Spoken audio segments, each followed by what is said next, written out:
ఇప్పుడు నా దగ్గర ఉన్న ప్రోడక్ట్ చూసినట్టయితే సార్ డయాగ్రామ్ ఇక్కడ 5 types of protein for diabetes అని ఉంది. దీంట్లో కరెక్ట్ గా చూసినట్టయితే మనకు సాయ్, వే ప్రోటీన్ అండ్ రకరకాల ప్రోటీన్స్ ఉన్నాయి, కేజిన్, పీ ప్రోటీన్ అని. ఇవన్నీ కూడా మనకు complete proteins, okay incomplete proteins కాదు. ఇప్పుడు మన డైట్ లో నార్మల్ గా మనం ఏం చేస్తామంటే ఇన్కంప్లీట్ ప్రోటీన్స్ తీసుకుంటాం కాబట్టి రోటీ విత్ దాల్ ఈ రెండింటిని కంబైన్ చేసి కంప్లీట్ చేసుకుంటాం.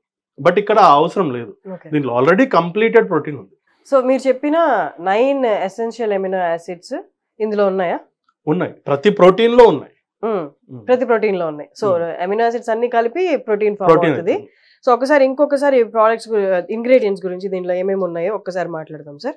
ఇది ఇప్పుడు మనం చూసినట్టయితే దీంట్లో మనం ఇంగ్రీడియంట్స్ ని 2 వేస్ గా డివైడ్ చేయొచ్చండి సార్. దీన్ని macro nutrients and micro nutrients. Macro nutrients అంటే ఏంటంటే ప్రోటీన్స్, కార్బోహైడ్రేట్స్, ఫ్యాట్స్, వీటన్నిటిని మ్యాక్రో న్యూట్రియంట్స్ అంటారు. మ్యాక్రో అంటే ఎక్కువ, సో దీన్ని ఎక్కువగా కన్జ్యూమ్ చేయాలి. అందుకే అది ఎప్పుడైనా మీరు చూడండి గ్రామ్స్ లో తీసుకోవాల్సి ఉంటుంది. ఓకే, అండ్ మిగిలినది ఏంటి micro nutrients, vitamins and minerals. Micro అంటే తక్కువ, సో ఇవి ఎప్పుడైనా కానీ మనం ఎంజీలో కానీ మైక్రోగ్రామ్స్ లో కానీ తీసుకుంటాం. ఓకే, సో ఇప్పుడు దీంట్లో మనం చూసినట్టయితే బోత్ మైక్రో న్యూట్రియంట్స్ ఉన్నాయి, మ్యాక్రో న్యూట్రియంట్స్ ఉన్నాయి. దీన్ని ఒక మెడిసిన్ లాగా కాకుండా మనం దీన్ని డైలీ రెగ్యులర్ గా మనం టీ, కాఫీ తీసుకునే వాళ్ళు ఉంటారు కదా డయాబెటీస్ వాళ్ళు, టీ కాఫీని రిప్లేస్ చేసుకొని టీ కాఫీ ప్లేస్ లో ఇది తీసుకోవడం అలవాటు చేసుకోవడం బెటర్. ఓకే, గ్రాడ్యువల్ గా ఏం చేంజెస్ చూస్తారు తీసుకోవడం వల్ల? గ్లూకోజ్ లెవెల్స్ లో స్పైక్స్ ఉంటాయి, అంటే మనం స్టేబుల్ గ్లూకోజ్ లెవెల్ ని మెయింటైన్ చేయడానికి హెల్ప్ చేస్తుంది. ఓకే, సో 0 to 100 తీసుకున్నప్పుడు లెస్ దాన్ 55 ఉన్న వాటన్నిటిని మనం లో గ్లైసెమిక్ ఇండెక్స్ కింద కన్సిడర్ చేయొచ్చు.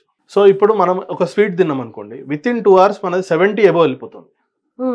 సో 70 above వెళ్ళిపోయినప్పుడు ఏమవుతుందంటే ఇంత గ్లూకోజ్ ప్రొడ్యూస్ అయినప్పుడు దానికి తగ్గట్టుగా మళ్ళీ ఇన్సులిన్ ప్రొడ్యూస్ అవుతుంది. ఈ ఇన్సులిన్ ప్రొడ్యూస్ అయినప్పుడు ఇది పనిచేసి ఈ గ్లూకోజ్ అంతా కన్జ్యూమ్ అయిపోతుంది. సడన్ గా పేషెంట్ హైపోగ్లైసెమిక్ వెళ్ళిపోతాడు, ఎందుకంటే గ్లూకోజ్ 0 అయిపోయింది. అదే ఇప్పుడు ఇట్లాంటి ప్రోడక్ట్స్ యూజ్ చేసినప్పుడు ఏమవుతుందంటే ఈ గ్లైసెమిక్ ఇండెక్స్ అనేది ఇంత పెరగదు, అబోవ్ 70 వెళ్ళదు, బిలో 55 ఉంటుంది కాబట్టి అది స్టేబుల్ గా రిలీజ్ చేసుకుంటూ వెళ్తుంది.